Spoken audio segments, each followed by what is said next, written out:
Vincent Gakuhi. I'm a stage 4 cancer survivor at 19 years old right now. It all started back in class 8. It started as a simple toothache. Imagine tu kuuma, as menu in Ameanga, I was 14 years old. Yeah. So, a simple swelling, yeah. right?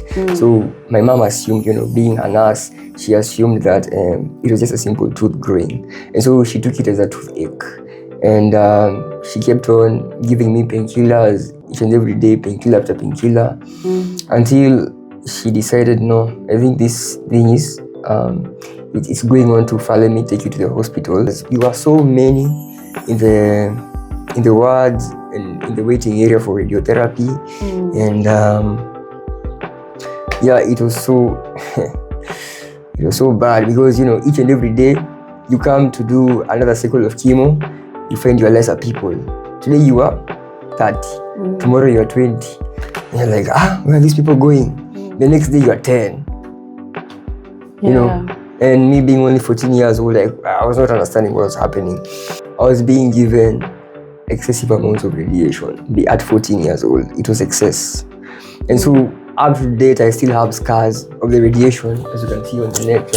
Yeah. These are all burned scars. Radiation, it cooks you alive, but you don't feel any pain. It cooks you alive because it's just pure radiation, With the sarcoma, once it is interfered with after the biopsy, it can now more aggressive. So it started growing now more rapidly. It can grow until I almost died. But the good thing is that my mom was a nurse. Because, first of all, I stopped eating. I couldn't eat. And I was at the verge of dying because any more chemotherapy, definitely I would have died. And this is something, cancer doesn't kill you. What kills you, it's the treatment. It's the chemo and the radio. That is what kills you. Cancer itself doesn't.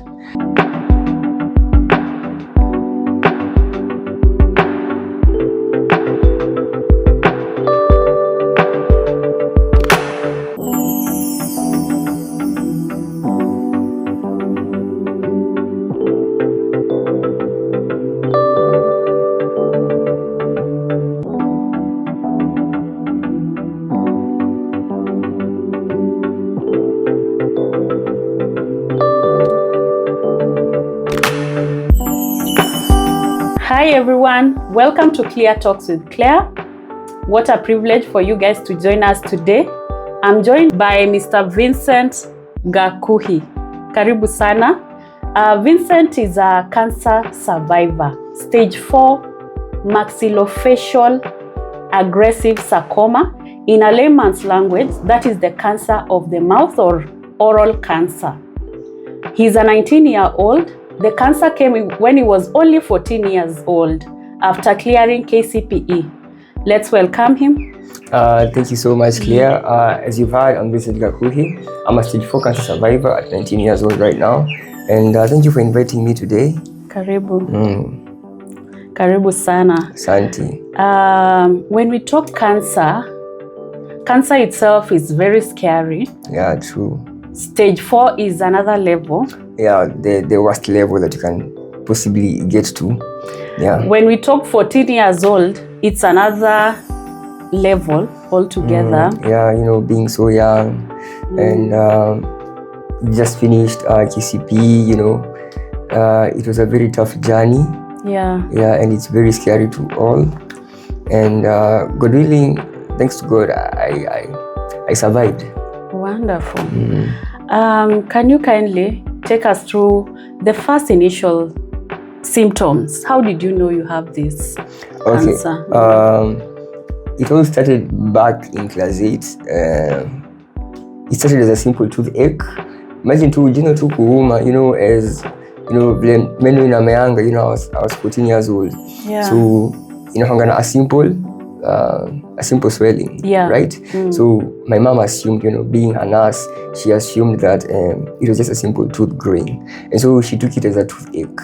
And she kept on giving me painkillers each and every day, painkiller after painkiller, until she decided, no, I think this thing is it's going on too far. Let me take you to the hospital. Yeah. And when we went to the hospital, that is when after biopsy, they concluded it was an aggressive cancer stage 4. Wow. So apart from the swelling, was there another maybe symptoms you experienced? No. I was perfectly healthy. If you could look at me, nilikuwa very healthy. It all began as a simple toothache. You know, to ignore to a point it grew up to from stage 1 up to stage 4, because a toothache is a very, it's a very common symptom to, Yeah, to it was very common. My mom, being a nurse, she couldn't even grasp an idea maybe it could have been cancer. Yeah, so I think that is what actually made it to get to stage 4. Tulipuuza. So after the biopsy, you are told now this is cancer. This is stage 4. Yeah. What happens from there? After the biopsy, so the biopsy is just a simple removing of a piece of the cancer itself and then going and testing it back in the lab. So it came out positive, and the oncologist who we had said that, you'll have to delay school. We cannot be promising any success rates in this type of cancer, but we're gonna try our best. So that was really shocking, to everyone, my entire family, because being cancer, it's stayed as a death sentence, and it being stage 4, it was very traumatizing. Yeah, it was so traumatizing, and treatment had to be started as early as possible. Yeah. So you went to local hospitals? Yeah, we started at the Level 5 hospital. That is when I took the biopsy at a private clinic.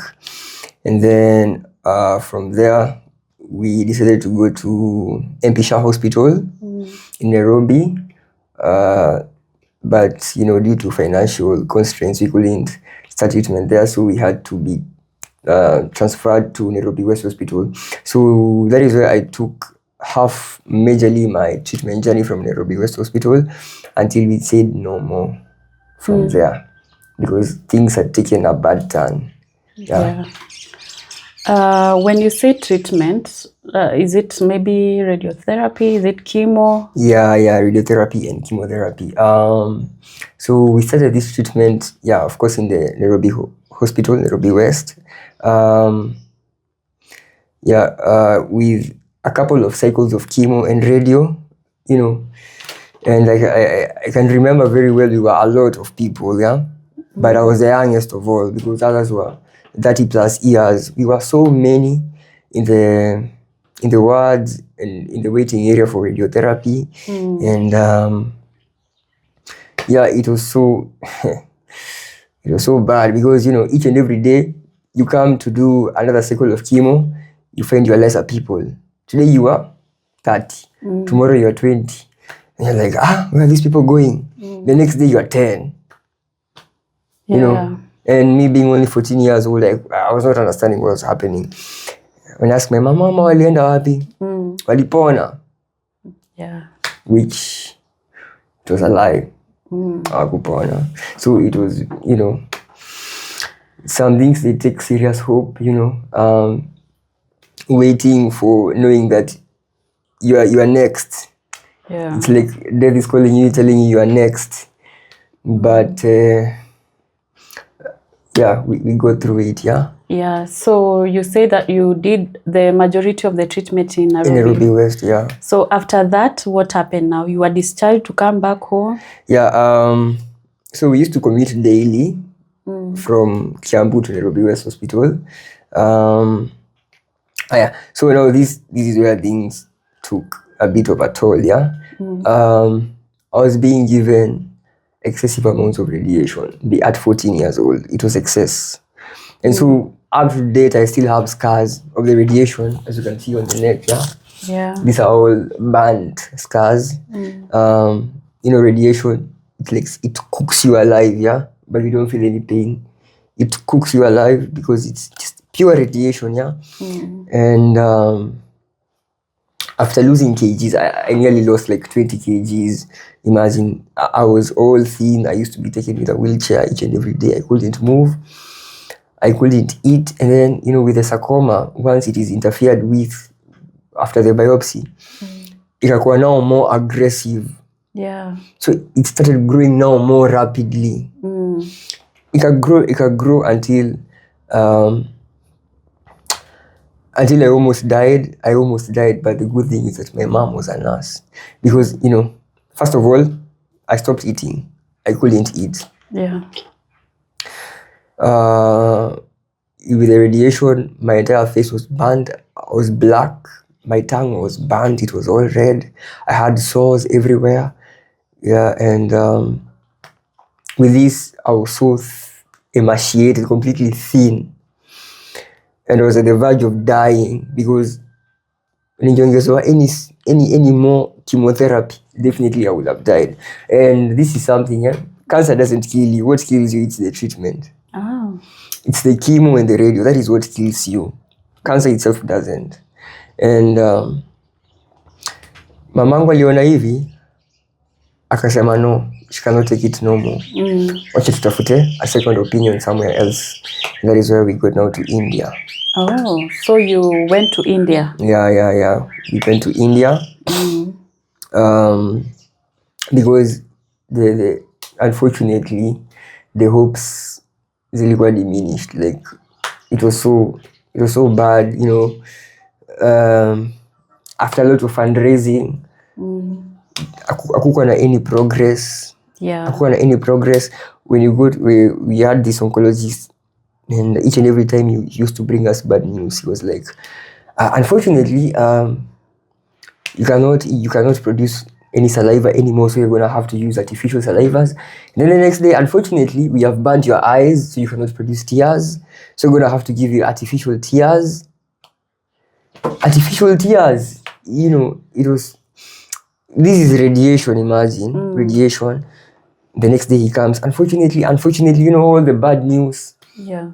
And each and every day people are reducing in numbers, others new are coming. First I remember there are new people who are coming. Huyu ni mgeni, yeah. And then mnaendelea na treatment, and then all of a sudden hayuko. The numbers keep on reducing. And this is where now we took the big step, yeah. And my mom India. And maybe before we go to India, this is a duration of how many months? The local treatment.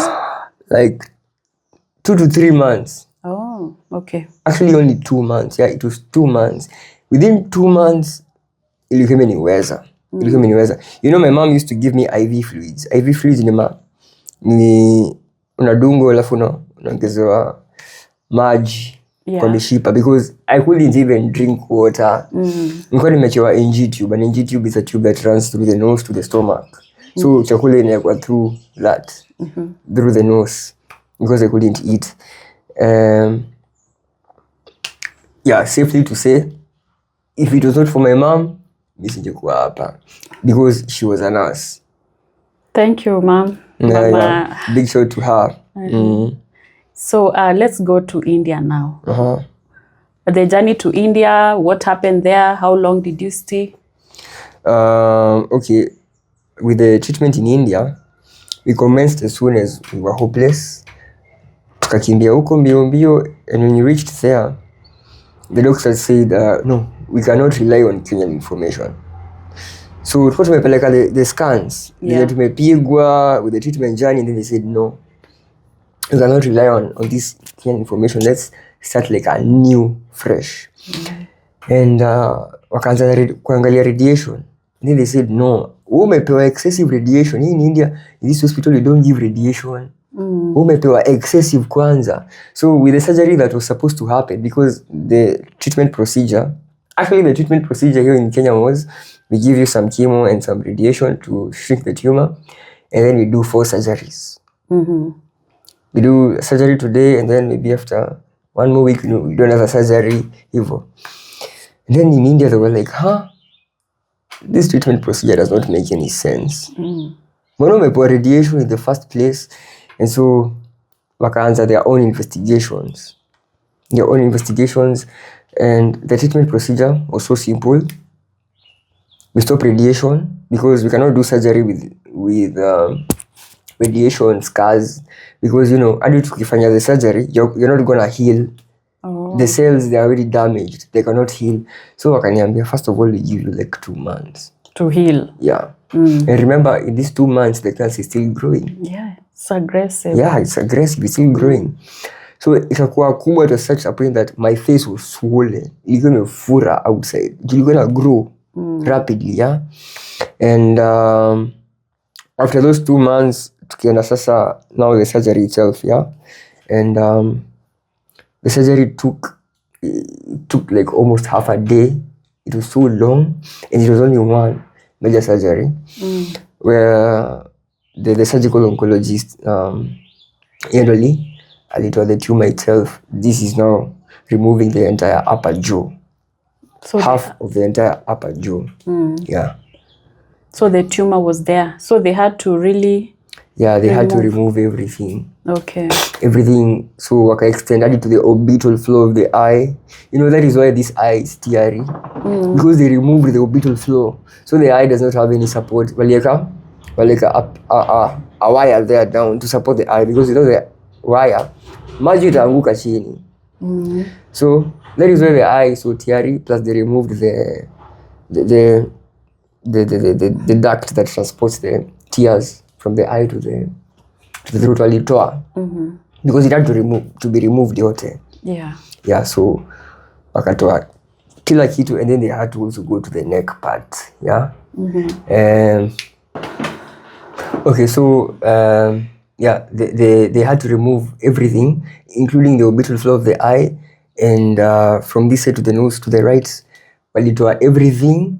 So the jaw support also the tooth, so they had to remove everything there. You can imagine now trying to eat with no jaw. Yeah, it's so bad. It's hard. So even I think mnaweza ona, with the treatment, the reconstruction costing around $40,000, plus there is more reconstruction that inafaa happen soon, costing around also $50,000. That's around like 5 million Kenya shillings.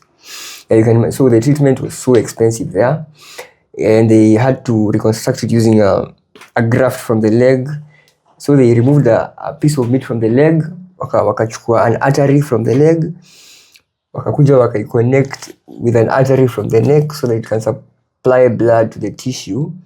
Because after removing the jaw, it's a hole imebaki. So they had to fill it in. Wakafill in na hiyo graft with the artery.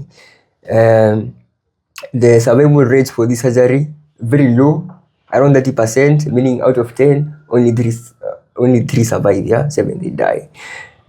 Good thing I survived it. With a lot of immunodepressants. Immunodepressants zinashusha immunity yako chini, ndio mwili yako isi reject, because if you reject then you are dead. Okay. It's so brave of you, how you even explain it, how you're open about it. That's very courageous of you. I'm sure someone at home watching us, maybe akona relative amediagnoziwa, or anapitia the journey of chemo or radio, or even fundraising to go to India.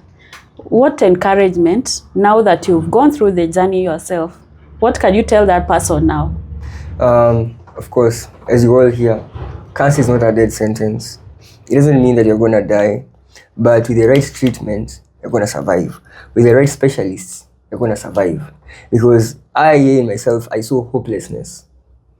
Because if I continued staying in Kenya, I wouldn't be here right now. I'm not saying that treatment in Kenya is bad. I'm just saying that it is not quite advanced to meet the expectations of complete healing. So if you're out there, maybe you have been diagnosed and you are feeling kind of low, just know this, if I myself I survived, you also can. And mine was a very bad situation, and with the lack of funds, don't worry, God will provide. That is what my mom always used to say. Usijali Vincent, God will provide. I'll be here with you. Nitakusaidia. So with the right support, with the right treatment, encouragement from people, you're not alone in this. And that is why now I'm here as a voice, you know, as a voice, because if I don't say it, then who will? Who else? Who will, yeah? So you gotta be strong. Yeah. Yeah. That's so encouraging. I've also seen you in social media. Yeah. You're a champion, talking about it. Yeah. I'm in TikTok and YouTube.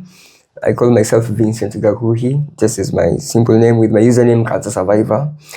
And I'm out here like encouraging people. You can find me there and follow if you wanna get more inspired and encouraged. And sana, if you're going through this journey, please come along, tag along with us, and you're gonna be helped. Yeah, but there I help people out there. Yeah, many people, they have come to me asking for help, some advice, and I'm always free to give them. Yeah. Okay. You were among the top 2025 KCSE candidates. Yeah. Tell us about that. Considering now you are sick, how was it even sitting for the paper? It was so tough. You know, being in Alliance High School in Kikuyu, and you know, my biggest dream was to study as hard as possible so that acha tunisaidia wengine juu hadi mimi mwenyewe nimepitia. So that was the main motivation for me. There were the sleepless nights, you know, trying to get everything right, working so hard, but unfortunately things didn't end up so well. You know, during my KCSE time, an accident occurred where it led to me not finishing my papers. Yeah, though I got an A of 82 points, it is not what I had targeted for. You know, this simple incident made me, you know, I had to be taken to the hospital. I had to be given a lot of medications, a lot of painkillers. Yeah, you can find my story on YouTube by NTV or on my channel. Yeah, you can see what really happened. And nilingangana kwa hiyo exam. Congratulations. Yeah, thank 82 you. points is not a joke. Yeah, it's not a joke. It's not that I don't appreciate it. I thank God completely. Because si kila mtu anapatanga hizi marks. Unajua hivyo. Yeah, but for my journey to become a doctor, it was not enough. It wasn't enough. But glory be to God. Yeah. So you've said you want to be a doctor. Maybe tell us more. Was it inspired by the diagnosis, or you had that dream since you were little? No. I never wanted to be a doctor, as a matter of fact. Immediately after treatment, when I go to Form 1, I declared to myself, I'm bringing an end to this. I'm going to do everything in my power to achieve this. And ever since, I started working hard. I started reading so that I could bring a change to this situation that we have here. And I could only see myself as the epitome of bringing this success into, right? So, nikaamua, acha ningangane nikuwe an oncologist. An oncologist is a cancer doctor. Kasema, let me be an oncologist, yeah? Let me try to bring some positive change here. Yeah, and with the age of 82, I really thought I was going to secure a chance in one of the Kenyan universities to pursue medicine, but unfortunately, KUCCPS ikanitenda. Oh, you didn't get a slot for... Yeah. I missed a chance for medicine. Imagine. I got nursing in the University of Nairobi. Yeah, it's a good course, by the way, you know, because my mom, she's also a nurse. It's a great course, but aligned with my interests to become a cancer doctor. Siwezi nayo. You know, you might be talking about specialization into nursing, into oncology, but I will never really get that opportunity to help others as I would if I was a medical doctor. So is there a way you can change it, or once KUCCPS selects nursing for you, that's it? I think that's it. You can try appealing, but they don't usually take these appeals seriously. But we're going to try, you know. hatuta give up, tutajaribu. Yeah. But as for now, we don't know the way forward. We don't know the way forward. Tujui kama tutaenda na hiyo nursing ama medicine, because medicine self-sponsored in universities is really expensive. Yeah. Coming up to around 600,000 Kenya shillings per year. So you multiply it by 6, that's around 3.6 million to only study medicine. Yeah. Yeah, so... And you have siblings, yeah, right? Yeah, and I have siblings. Yeah. And my mom, she's a single parent, by the way. Yeah, my dad died when I was young. So, I made to Clare. Yeah, so... I wish you the best. Thank you so much. May God create a way for you. Amen, amen, amen. We believe to be in a God. doctor, oncologist. Yeah. Not only for myself, but also for others. Yes. So, as we wind up, Vincent, I can imagine a 14-year-old, just a normal, I'm sure you were just playing around, being a teenager at that time. Yeah. You didn't know there's this huge mountain before you. You didn't know you have the strength maybe to overcome. But look at you now. Yeah, You're victorious, you're a champion. True. My mom calls me a miracle baby. It all happened as a miracle. Yeah. When I tell everybody this story, like a fictional story, unbelievable, but it happened. This didn't caught me by surprise. We couldn't imagine a 14-year-old getting cancer all of a sudden. And then with the African setup, people saying, oh, this is a curse. Oh, this and this happened. Oh, you need to go and give back to your community. Oh. But, with faith, actually it's all about faith. Yes. With faith, you can achieve everything. Very true. And I wasn't always this strong guy. I was a very weak person until actually there was a time I was so depressed. I didn't speak to anybody. I was so down at myself.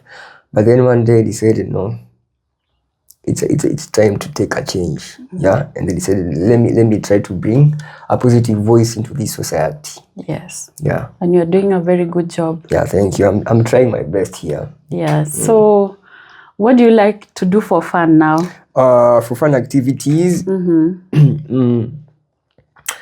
I like exercising because with these cancers they usually come back. For example, like the one that I had, it's recession. Inakujanga very after 5 years it comes back again, and this is very scary because nimekuwa nikiangalia news from people napata mtu alikuwa na cancer and then it came back again. It's very scary. So what I do really intensive physical exercises, and this really it's usually fun to me because I know when I do this I am beating cancer in some sort of way. So that is one of the fun activities I like doing. The other activities nimeambiwa nisizifanye. For example, football. I'm a huge fan of football. Okay. But my mom and my doctor suggested that I stop. Yeah, because I can get injured. Yeah. Apart from that, I'm a really good computer guru expert. Yeah. Nice. So, do you have anything to tell Mama Vincent? Yes, you are with her every day. But look at that camera and tell her something. The woman who stood by you. Okay. So here, Mom, I really want to say thank you for supporting me. Without you, singekuwa hapa. With all the treatment that we had to go through, you took me to India. You brought me back. You gave me encouragement when others were dying. You were there supporting me, telling me, Vincent, you can do this. I will do anything in power to make sure you are healed. And true, that is what she did. Even when I was in high school, always encouraging me when I was feeling completely down, the exam results come out and I'm like, no, Mom, sijafikisha what I wanted to achieve. And then she's like, no, Vincent. Imagine how many are in good health and then you are here. You were in the hospital for half of the term. And yet umekuja na umewashinda wote. But then to me, that was not enough because I was so obsessed with getting everything right so that I can help others. But she was always there. Vincent, no, you have to keep on pushing. Even during KCSE, when I had given up, she was like, Vincent, you have to, okay, then do this. Finish the exam, and then we'll know what happens. Because, with the reconstruction part, with the survival rate being so low. Yeah. Kudos, Mama Vincent. We are proud of you. So, one last question before we wind up. I'm sure there is one moment, the weakest moment in your journey. Enye ulikuwa umesema, mimi sasa, yes, I'm strong, but this one, I'm done. Okay. So there are two weakest moments. The first one was during treatment in Nairobi West. We were in the ward and, I received treatment. And then, let me not share this. Let me not share that. Okay, so my weakest point in life was during KCSE, before KCSE, where I had a simple accident. And I was in a lot of pain. And I had to be given strong painkillers to ease the pain.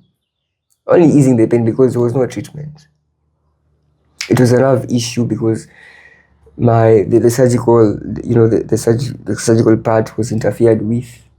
So with internal bleedings during the paper, I was all down. I had asked for euthanasia, that is mercy killing, because of too much pain. And the thing that made me complete the paper was my mom. She said, Vincent, give up na mimi nitafanya nini? Give up na wengine watafanya nini? So niliingia hiyo paper kimwanaume tu na kichwa tu hivyo, knowing that anything can end up so bad. And I knew, of course, I had failed because I didn't finish the papers. But who is God? At least I came out with an 82. 82 points. Yeah. Sawa. We are so privileged. Let me say thank you again for you coming, sharing, be vulnerable with us. Your parting shots. Just tell the caregivers outside there, people acting like your mom, standing by you. There are so many caregivers outside there. What can you tell them? Don't give up. Don't give up on your loved ones. Don't give up on your loved ones. Because if you do, then who do they have apart from you? Yeah? An example, we had this another cancer patient who we were with in India. Unfortunately, she passed. But all I can remember was my mom. Apart from taking care of me, she will go to them and encourage them. One of them, she's my very good friend from TikTok. And I'm like, Vincent, say hi to your mom. Say hi to your mom. Because my mom was always there. Despite having me, she was there with them, telling them, please don't give up on this one. Hata kama mnapigana because maybe anakata kukula, because with cancer, the appetite goes away. Don't give up on your loved ones. Thank you so much. I hope you got educated on something, you got inspired. And thank you so much again and again and again. I'll say thank you. Thank you for just giving us hope in this demon called cancer. Yeah, and we know God will give us so many encouraging stories in future. Yeah. See you on the next one. This is Clear Talks with Claire. Bye.